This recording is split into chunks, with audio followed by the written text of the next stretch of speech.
Climbing is Britain's fastest growing sport.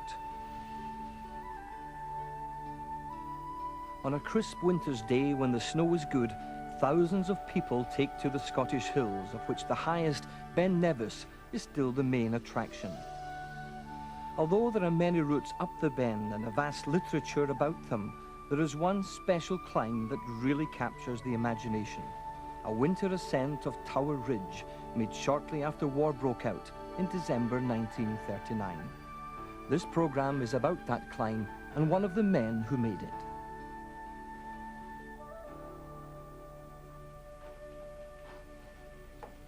Well, the porridge ready. You want some?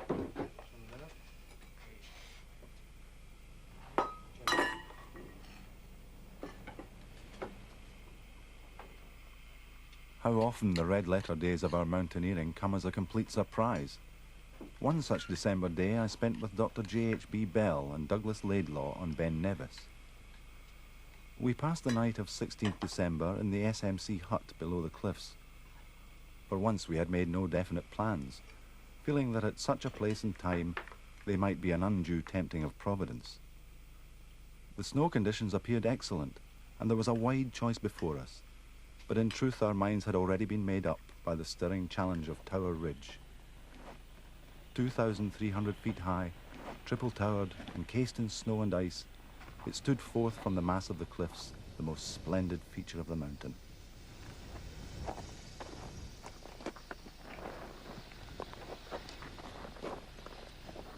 In his great book, Mountaineering in Scotland, Bill Murray gives a detailed account of the climb and the emotions it aroused in him. Expecting to be called up any moment and facing an uncertain future, the three mountaineers wanted to get in as much hard climbing as possible. They chose Tower Ridge, and in Murray's hand, their day on the mountain became a literary classic. Remarkably, it was written in a prisoner of war camp after Murray had been captured during the Desert Campaign. Just after the fall of Tobruk, we were retreating and we'd had very heavy losses, and my battalion was twice cut down from 800 men to 200. And at the very end, the crews got out to round up the survivors, of whom I was lucky enough to be one. And a German tank commander came up to me, waving a machine pistol. And I thought that my last moments had come, but to my surprise, he said, "Are you not feeling the cold?"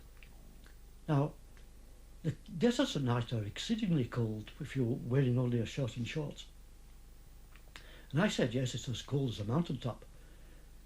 And he said, "Good God, do you climb?" And I said, yes. And he turned out to be a mountaineer too. And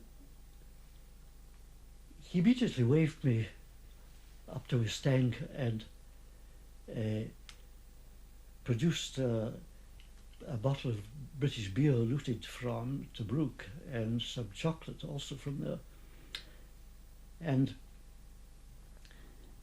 we talked briefly about mountains, about his climbing to the Alps and mine in Scotland and the Alps. And at the end, he toasted mountains, and I joined him in that.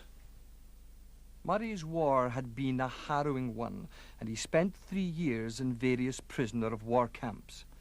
To take his mind off an uncertain future and to escape the scars of battle, he started writing about his climbing. Bill had finished the first draft of his manuscript when bad luck struck again. He was moved to another camp in Czechoslovakia. When we arrived in Czechoslovakia, I had my toilet paper stuffed into my battle dress tunic, and we were examined by the Gestapo at Mare Strubau,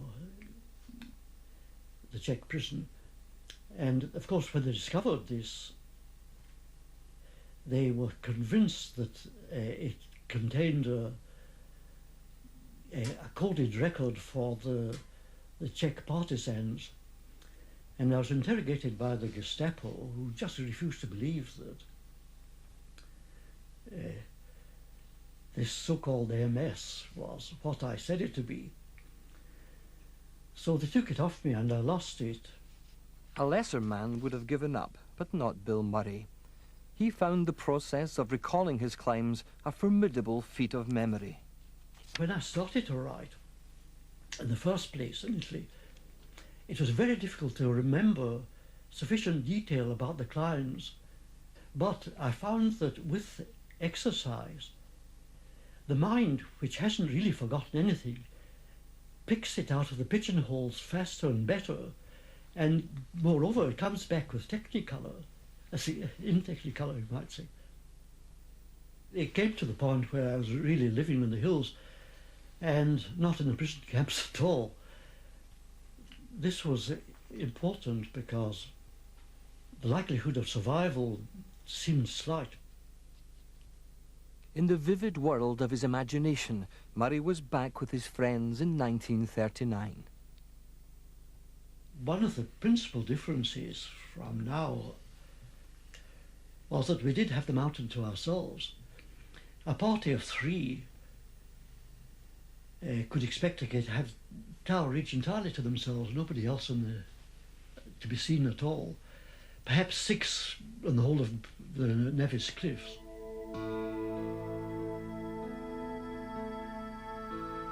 Within 5 minutes, the first surprise of the day was sprung by Bell.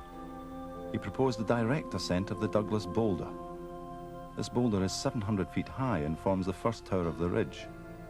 It presented towards us a huge face of slabs, which, never having been climbed in winter condition, would therefore make an excellent appetizer for the main course ahead. Or so we thought, such was our innocence.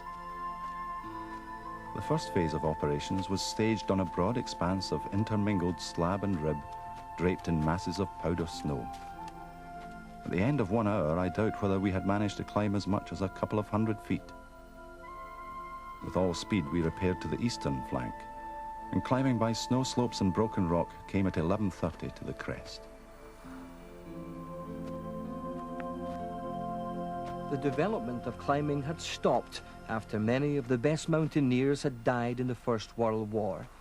Techniques and equipment had not advanced since then. Using the long, straight, wooden-shafted axes of an earlier age, Murray and his friends made limited progress.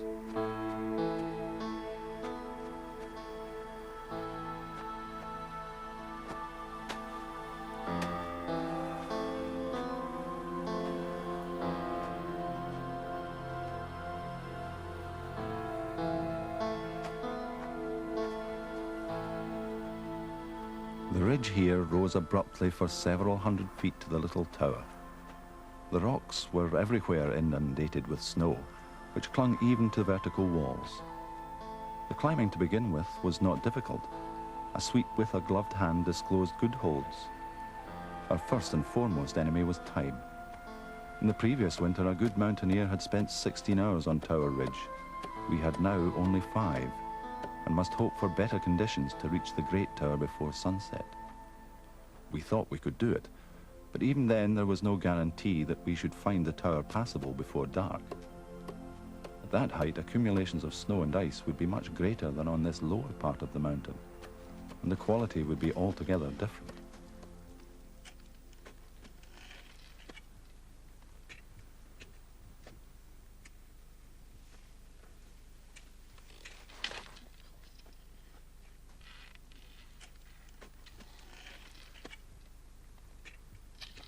Meanwhile, Bell forged ahead by himself. Laidlaw and I roped up and followed behind. This procedure saved time, and we made fair speed up the first section of the ridge. Each ledge had a steep pile of snow, and each square-cut block wore a tall bonnet. But the snow was good and held an in-driven foot firmly.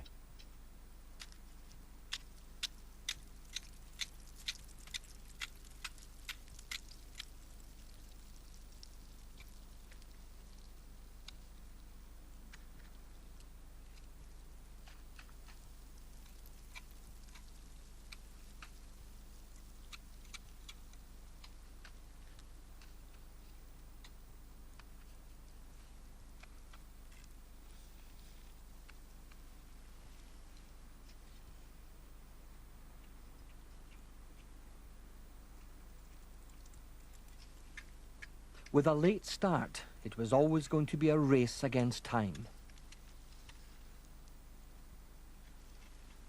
In attempting this winter ascent of Tower Ridge, the three men had embarked on the longest climb in Britain without knowing whether they could complete it before nightfall. Others had tried and failed. For one more hour, we kicked, swept and cut our way up encrusted blocks, until at 3 o'clock we were brought to a halt under the ponderous mass of the Great Tower. 2 more hours would decide our fate.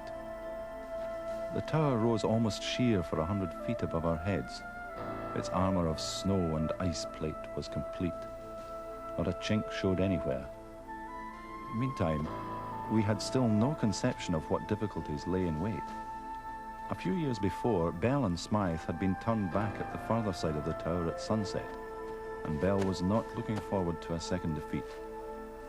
However, no winter climb is ever the same climb twice, and therein lies the superiority of winter over summer mountaineering in Scotland.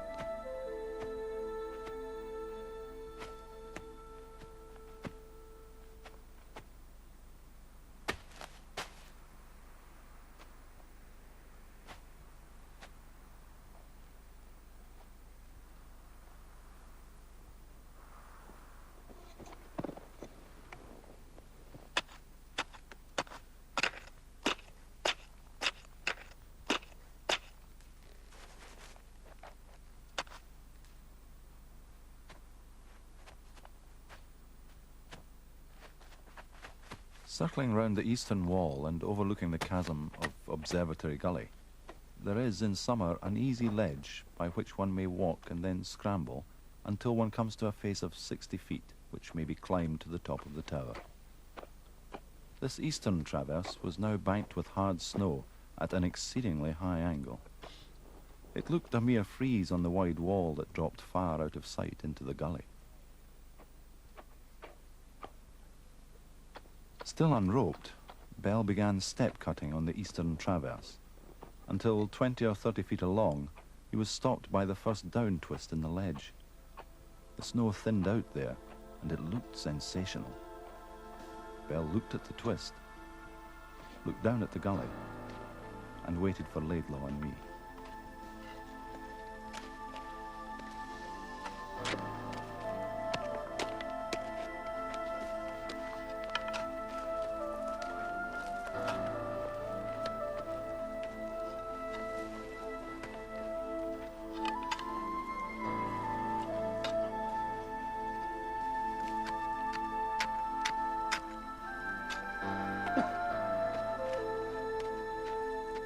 The next stage of the climb was going to be difficult and dangerous. Many a winter climber would subsequently experience the tremendous exposure following in their footsteps.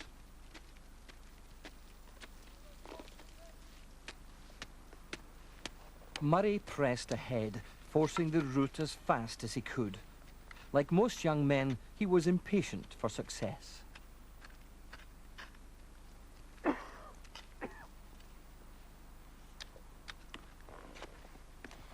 The whole face was congested with heavy bulges of pale blue ice. Bell was against my trying the route at all, on the ground that I should take an hour to get up. However, no other route was likely to take less than an hour, and being obstinate in the face of such challenges, I made an attempt. The ice was laid down in stout boiler plates, awkwardly angled. 5 minutes cutting sufficed to show me that 1 hour was an underestimate, nor was I getting any encouragement from below. "It's a waste of time," said Bell repeatedly. "This should be our last resort, not our first." It was absolutely essential that we should be across Tower Gap before dark. Some other way must be found.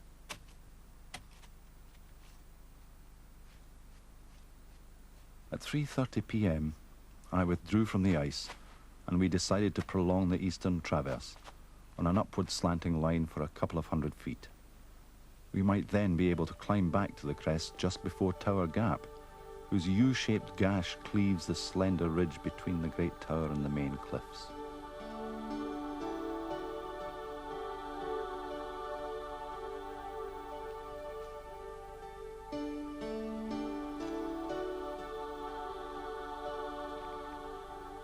much step cutting was required. Being not insensitive to exposure, I remained constantly aware of Observatory Gully yawning hungrily at my heels. I made slow but steady progress.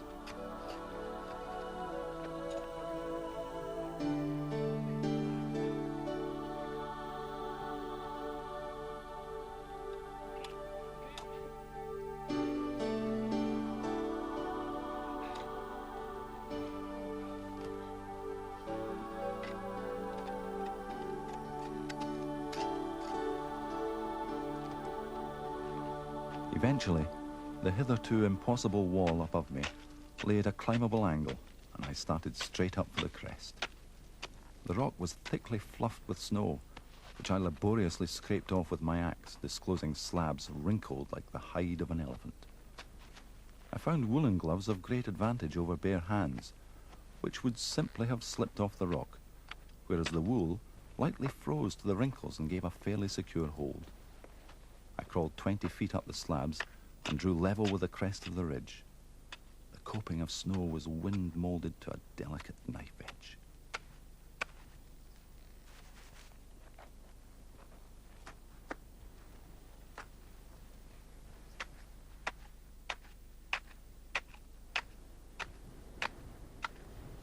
A strong westerly wind smote my face. The gold of the sky, coming so suddenly after hard climbing along an ice-clad wall, literally stopped my breath. Knowing how fleeting such a wonder may be, I was filled with anxiety lest the others should miss the full splendor. I scrambled to the crest, and driving my axe into the snow, I took in the rope round the shaft.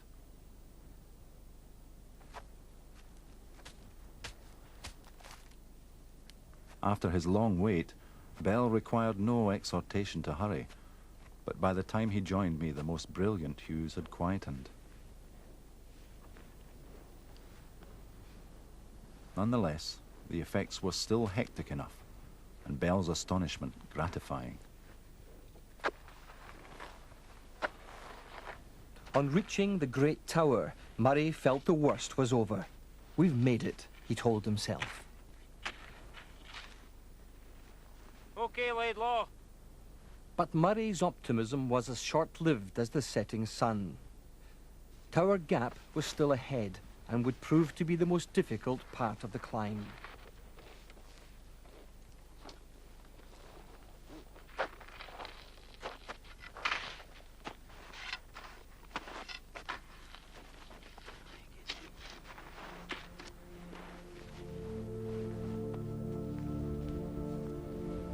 Almost numb with cold and with a gale blowing around their heads, Murray and his colleagues battled on.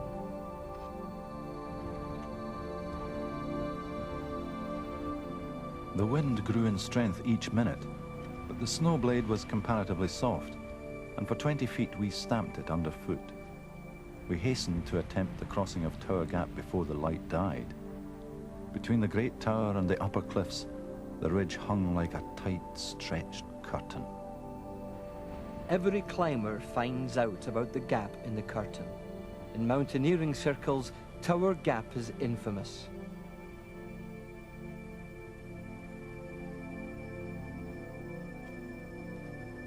Reaching it can be frightening enough. Crossing the sharp backbone of the mountain, the climber is totally exposed to the elements, with sheer drops on either side of the ridge. In such circumstances, discretion is the better part of valor.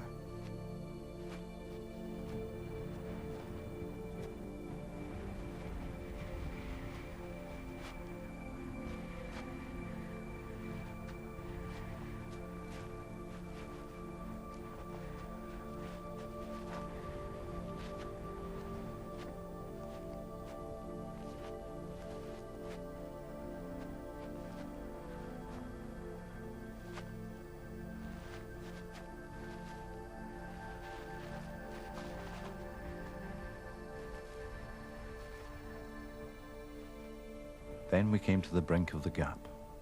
It made the most savage cleft I had seen on Scottish mountains. The icy flanks dropped sheer into deep gullies. I climbed into the gap. Despite the limited standing room, both Bell and Laidlaw joined me, for the situation was serious. The wind tore through the open jaws with a pulsing roar and thunder beat, like a charge of cavalry, intermittently relenting only to rush again with increased force. We tried each flank of the tooth without success. Every movement was made highly precarious by the wrenching wind and the thinness of the ridge. After half an hour of vain effort, we were no closer to any solution.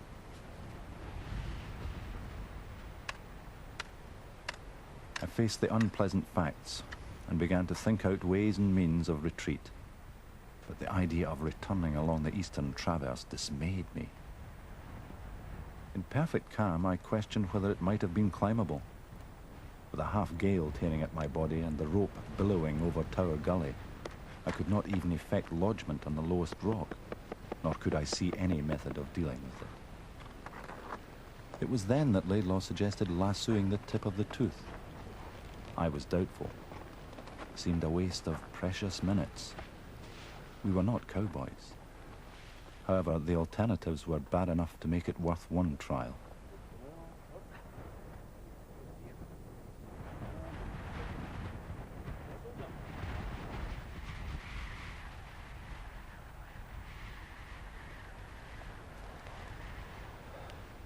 I untied my rope, doubled it into a loop, and climbing halfway up the short side of the gap, cast the rope high and hard into the teeth of the wind.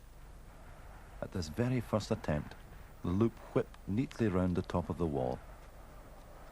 Life is like that. At another time in such weather, one might spend an hour in fruitless effort.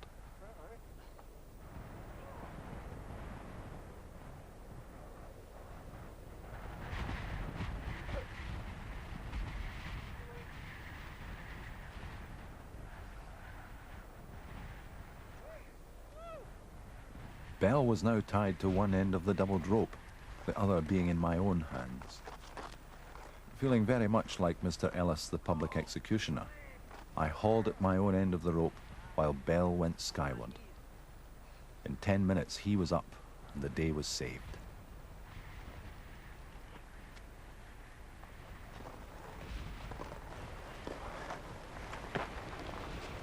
1, 2, 3. Oh, the way.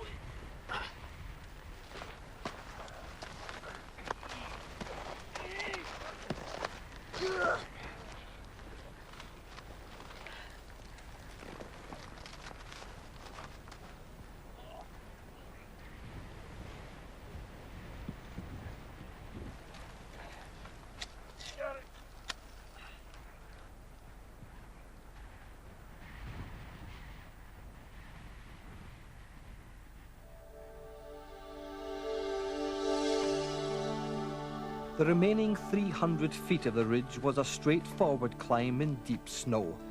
Bell led the triumphal march to the top. We seemed to tread air rather than crusted snow. We were light of foot. We walked like demigods in joyous serenity.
Murray's account of that winter ascent of Tower Ridge will never be forgotten. Yet in the uncertain world of 1939, these climbers were enjoying the Scottish mountains for what might have been the last time, not knowing what fate lay in store for them. On that winter's day, mountaineering was still a romantic tale, and Bill Murray its true storyteller. The intensity of our exaltation seems singular to the following of a great rock climb to a climax of supreme beauty. Well, Murray. Jolly good show. Jolly good. War was just about to break out and I was most despondent. I thought this was the end of everything. I virtually lived for climbing. And in fact, when I was in prison camps, I never thought that I'd be able to climb them again because things were very poor. But when I got back, in about 6 months climbing, I was back to my old form again. Extraordinary how resilient the human body is.